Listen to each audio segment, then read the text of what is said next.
Hello students, ये lecture हमारे BSc part first के स्टूडेंट्स के लिए है, जिसमें हम पेपर सेकंड की यूनिट सेकंड को डिस्कस कर रहे हैं। और आज का हमारा टॉपिक है मेम्ब्रेन ट्रांसपोर्ट, यानी प्लाज्मा झिल्ली के द्वारा किस प्रकार ट्रांसपोर्ट होता है। तो इसके लिए हम एक डायग्राम देख लेते हैं।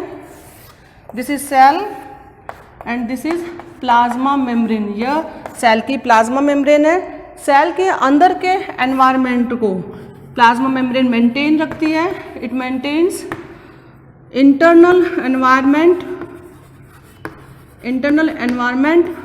of the cell। Plasma membrane एक रोधक की तरह कार्य करती है, means it act as a barrier. It blocks free movement of the molecules और आयंस इनसाइड द सेल और outside the cell.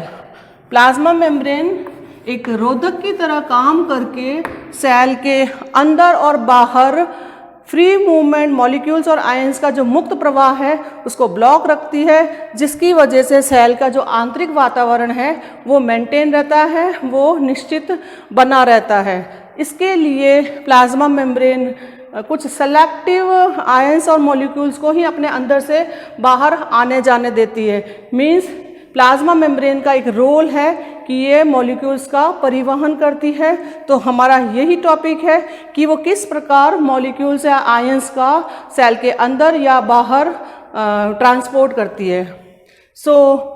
Membrane transport दो तरीके से हो सकता है। एक तो पैसिव ट्रांसपोर्ट है और एक एक्टिव ट्रांसपोर्ट है। पैसिव ट्रांसपोर्ट दो टाइप से होगा। फर्स्ट हम लेते हैं पैसिव ट्रांसपोर्ट। इसमें दो इम्पॉर्टेंट बात है कि पैसिव ट्रांसपोर्ट में एनर्जी की रिक्वायरमेंट नहीं होती है। No energy is required.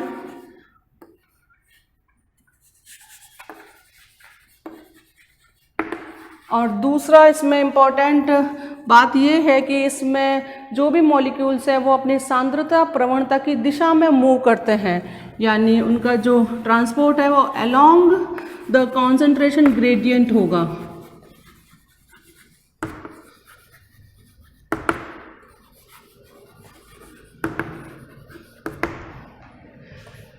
Passive transport के दो टाइप हैं। फर्स्ट इज सिंपल डिफ्यूजन और दूसरा है फैसिलिटेटेड डिफ्यूजन। पहले हम बात करते हैं सिंपल डिफ्यूजन की। सिंपल डिफ्यूजन में सेल के जो प्लाज्मा मेम्ब्रेन है उसके लिपिड वाले पोर्शन से ट्रांसपोर्ट होगा मॉलिक्यूल्स का, यानी ये जो लिपिड बाइलेयर है इसमें मॉलिक्यूल डिसॉल्व हो जाएगा और इस प्रकार सेल के अंदर एंटर करेगा। ये सेल की प्लाज्मा मेम्ब्रेन, यहाँ पे कोई मॉलिक्यूल है वो इसमें डिसॉल्व होके इसके अंदर एंटर होगा। यहाँ पर सिंपल डिफ्यूजन का मतलब है यहाँ पर उस पर्टिकुलर मॉलिक्यूल की कॉन्सेंट्रेशन यहाँ ज़्यादा है, उसकी सांद्रता यहाँ ज़्यादा है और यहाँ पर कम है, और ये मॉलिक्यूल इस लिपिड बाइलेयर में डिसॉल्व हो सकता है और इस प्रकार ये अंदर एंटर कर जाएगा अधिक सांद्रता से।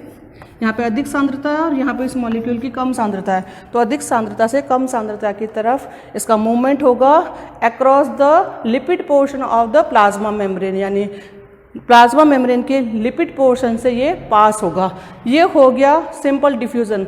इस डिफ्यूजन के द्वारा गैसेस का ट्रांसपोर्ट होता है। कौन कौन सी गैसेस हो सकती है? Oxygen and carbon dioxide. इसके अलावा small polar molecule but uncharged, यानी अनावेशित मॉलिक्यूल हो और बहुत ही छोटे ध्रुवीय अणु हो, जैसे वाटर है, अल्कोहल है। अल्कोहल में एग्जाम्पल के तौर पे इथेनॉल हो गया। मीन्स जो छोटे ध्रुवीय अणु हैं जो कि अनावेशित या अनचार्ज होंगे, like water molecule also pass through the simple diffusion. Third है हाइड्रोफोबिक मॉलिक्यूल, जैसे बेंजीन है, वह भी इस माध्यम से ट्रांसपोर्ट हो सकते हैं।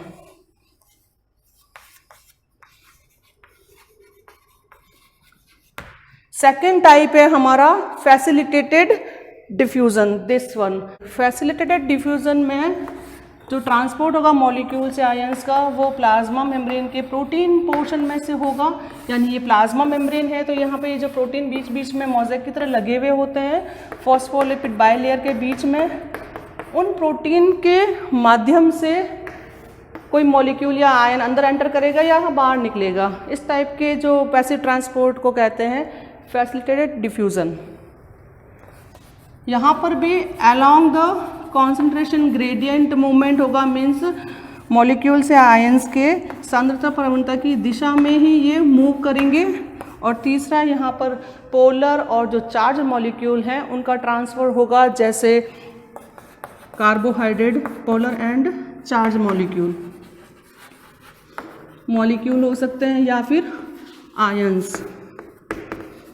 एग्जाम्पल है carbohydrate, amino acid and ions, nucleosides.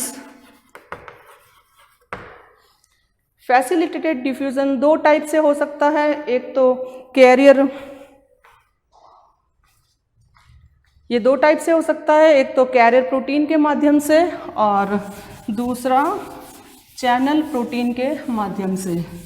तो हम देख लेते हैं first carrier protein mediated facilitated diffusion. Carrier protein mediated facilitated diffusion, यानी यहाँ जैसे ये एक प्लाज्मा मेम्ब्रेन है, कोई प्रोटीन है, इसको हम कैरियर प्रोटीन बोलेंगे। जैसे ही यहाँ पर कोई मॉलिक्यूल आके अटैच होता है तो ये जो प्रोटीन है इसकी कॉन्फ़िगरेशन चेंज होगी और ये इस तरीके से इसकी कॉन्फ़िगरेशन हो जाएगी, ये मॉलिक्यूल अंदर की तरफ फ्री हो जाएगा, जैसे इस डायग्राम में दिखाया गया है। पहले एक मॉलिक्यूल आके इस पर अटैच हुआ, ये एक प्रोटीन है जो कि प्लाज्मा मेम्ब्रेन पर लगा हुआ है और इसको हम कैरियर प्रोटीन बोलेंगे। अब यहाँ पे जो मॉलिक्यूल आया है उसकी कॉन्सेंट्रेशन यहाँ ज़्यादा है, उसकी सांद्रता यहाँ ज़्यादा है सेल के बाहर, ये सेल के अंदर का हिस्सा है। तो जब भी ये मॉलिक्यूल यहाँ अटैच होता है कैरियर प्रोटीन से तो इसकी कॉन्फ़िगरेशन या इसका जो विन्यास है वो इस प्रकार चेंज होता है कि ये मॉलिक्यूल अंदर की तरफ ऑटोमेटिक फ्री हो जाएगा, सेल के अंदर पहुँच जाएगा। इस प्रकार जो मूवमेंट होता है वो ग्लूकोज का होगा ग्लूट ट्रांसपोर्टर के माध्यम से। ग्लूट ट्रांसपोर्टर एक प्रकार के कैरियर प्रोटीन हैं जो कि ग्लूकोज का ट्रांसपोर्ट करते हैं सेल के अंदर। दूसरा है channel protein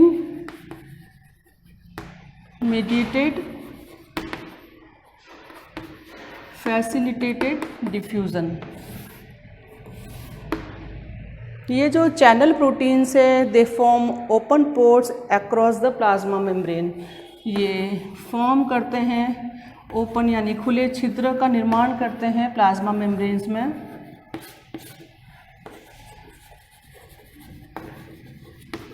PM means plasma membrane, ये प्लाज्मा मेम्ब्रेन है और इस तरीके से ये ओपन पोर बनाएंगे।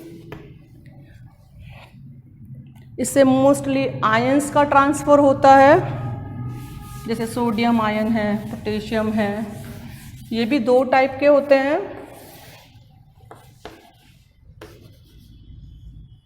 जो चैनल प्रोटीन आयन का ट्रांसपोर्ट करते हैं उनको हम आयन चैनल्स कहते हैं और आयन चैनल्स के दो टाइप हैं।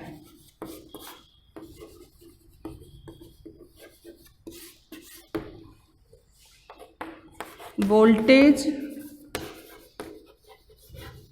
गेटेड आयन चैनल और दूसरा है ligand gated ion channel.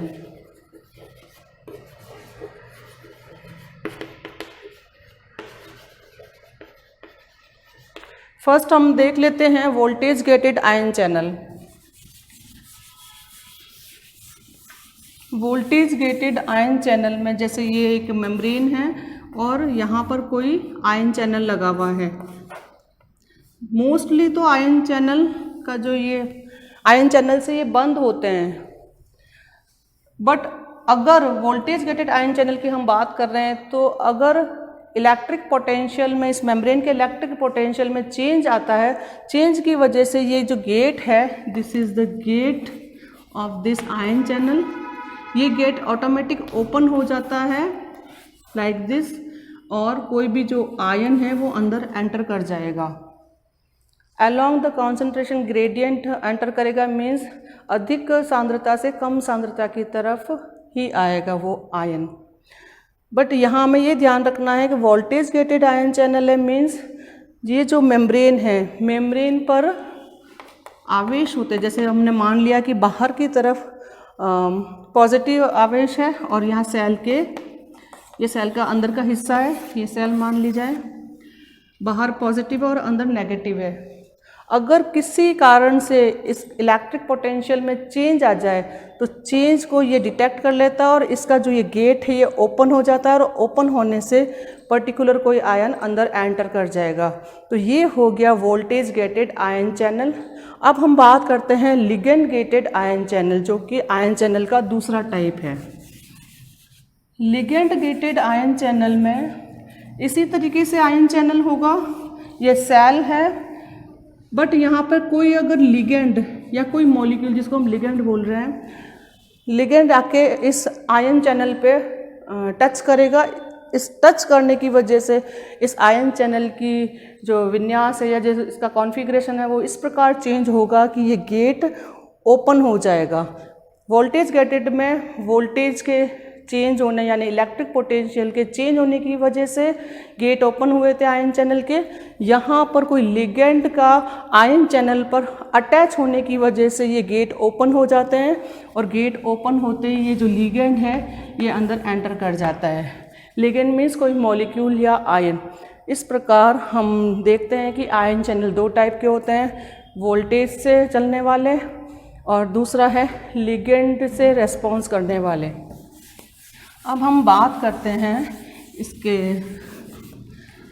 Example की, तो जो एक्वापोरिन्स हैं, एक्वापोरिन्स एक प्रकार के लिगेंड गेटेड आयन चैनल हैं। ये प्लाज्मा मेम्ब्रेन, यहाँ पे एक प्रोटीन ट्रांसपोर्टर लगा हुआ है, इसी को हम एक्वापोरिन बोलेंगे। वाटर के यहाँ पे अटैच होने की वजह से ये खुल जाता है और ये अंदर वाटर मॉलिक्यूल को जाने देता है। ये मोस्टली सभी प्लाज्मा मेम्ब्रेन पे लगे होते हैं। नेक्स्ट लेक्चर में एक्टिव ट्रांसपोर्ट के बारे में पढ़ेंगे। आज हमने मेम्ब्रेन ट्रांसपोर्ट में पैसिव ट्रांसपोर्ट ही पढ़ा है। So thank you very much, और आप अगला वीडियो इसी के कंटिन्यूएशन में देखिएगा।